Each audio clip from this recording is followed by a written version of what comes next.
क्या हुआ जब बाढ़ में फंसे अपने भक्त की जान बचाने खुद हनुमान जी को आना पड़ा। और फिर जो चमत्कार हुआ उसे देखकर सभी लोग हैरान हो गए। जय श्री राम दोस्तों, नमस्कार। हमारे YouTube चैनल में आप सभी का हार्दिक स्वागत है। दोस्तों, आज हम आपको सुरेश गुप्ता के साथ हुए हनुमान जी के चमत्कार की एक ऐसी सच्ची घटना सुनाने जा रही हैं जिसे सुनकर आपके पैरों तले जमीन खिसक जाएगी। दोस्तों, हम बात कर रहे हैं झारखंड के एक छोटे से गांव के रहने वाले सुरेश गुप्ता की, जिन्होंने हमारे साथ हनुमान जी के चमत्कार की एक सच्ची घटना शेयर की है और बताया कि कैसे स्वयं हनुमान जी ने बाढ़ के दौरान उनके प्राणों की रक्षा की। दोस्तों, सुरेश जी हमें बताते हैं कि वह हनुमान जी को बहुत दिल से मानते हैं और उन्हें पूजा करते हैं और निरसुवात हर रोज पूजा पाठ भी करते हैं। शायद उनकी भक्ति से प्रसन्न होकर स्वयं हनुमान जी ने उस दिन उन्हें मौत के मुंह से बचाया था।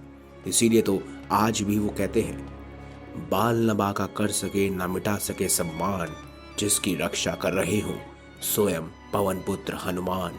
इस बात में आज भी कोई दो राहें नहीं है कि जो भी भक्त सच्ची श्रद्धा से हनुमान जी को याद करता है तो अवश्य ही हनुमान जी उसकी मदद करने के लिए किसी न किसी रूप में दौड़े चले आते हैं।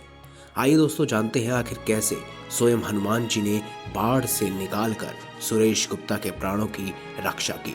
दरअसल दोस्तों, झारखंड के छोटे से गांव में रहने वाले सुरेश गुप्ता जी हनुमान जी के एक अनन्य भक्त थे। वे रोज सुबह हनुमान मंदिर में जाकर हनुमान जी को चूरमा का भोग लगाते थे। उसके बाद ही वह अपने दिनचर्या के कामों को किया करते थे।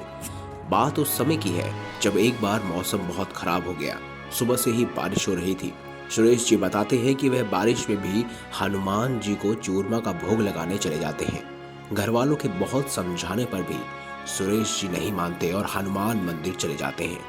सुरेश जी बताते हैं कि शायद हनुमान जी उस दिन उनकी परीक्षा लेना चाहते थे, इसीलिए उन्होंने हार नहीं मानी और तेज बारिश में भी मंदिर की तरफ निकल गए।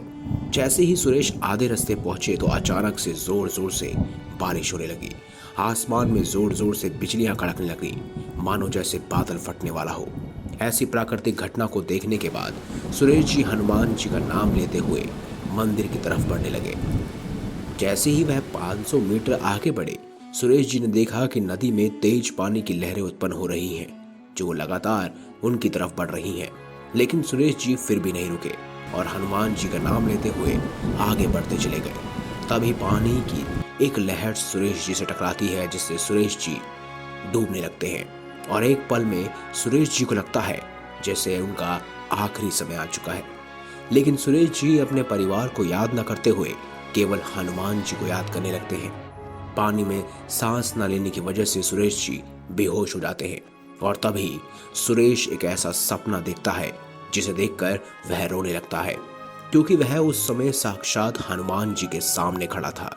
हनुमान जी उससे पूछते हैं, प्रिय भक्त, जब तुम्हें पता था कि तुम्हारा आखिरी समय आ चुका है, फिर भी तुम्हारे मुख पर केवल मेरा ही नाम क्यों था? तो सुरेश कहते हैं, हे हनुमान जी, मैंने तो बचपन से ही सिर्फ और सिर्फ आपको ही पूजा है और मैं जानता हूँ कि अपने जीवन में अगर मैं श्रद्धा भाव से पूजा करता रहा तो आप एक ना एक दिन अवश्य ही मुझे दर्शन जरूर देंगे और मेरा जीवन हमेशा के लिए सफल हो जाएगा। हनुमान जी मंद मंद मुस्कुराते हैं और सुरेश से कहते हैं कि जब मृत्यु नजदीक होती है तो बड़े से बड़ा भक्त भी अपने परिवार को याद करता है, उस माँ को याद करता है जिसने उसे बचपन से पाला हो। लेकिन तुम्हें देखकर आज मुझे यकीन हो गया है कि मुझसे भी बड़ा अगर कोई है तो वो सिर्फ और सिर्फ मेरा भक्त है। और तभी हनुमान जी अपने हाथ उठाते हैं और कहते हैं, तथास्तु। तभी अचानक सुरेश की आंखें खुलती और सुरेश देखते हैं कि उसके नजदीक से एक बहुत बड़ा बंदर गुजरा है। वो अपने आप को हनुमान जी के मंदिर में पाते हैं, जहां नजदीक ही एक बहुत बड़ा बंदर हनुमान जी की मूर्ति के पास खड़ा था। सुरेश उन्हें देखकर बहुत घबरा जाता है, लेकिन वह पल भर में यह भी समझ जाता है कि वह कोई और नहीं बल्कि स्वयं हनुमान जी हैं, जिन्होंने नदी में डूबने से उनके प्राणों की रक्षा की है। और क्षण भर में ही वह बंदर वहां से गायब हो जाता है और सुरेश जी समझ जाते हैं कि ये किसी और का नहीं बल्कि साक्षात हनुमान जी का चमत्कार है।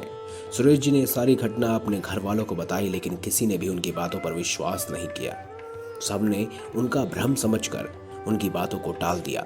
लेकिन सुरेश जी जानते थे कि उसकी जान बचाने वाला कोई और नहीं बल्कि एक वानर के रूप में स्वयं हनुमान जी ही थे। दोस्तों, आपका क्या मानना है? सुरेश जी की बातें मात्र एक वहम थी या फिर हनुमान जी का कोई चमत्कार? हमें कमेंट बॉक्स में जरूर बताएं।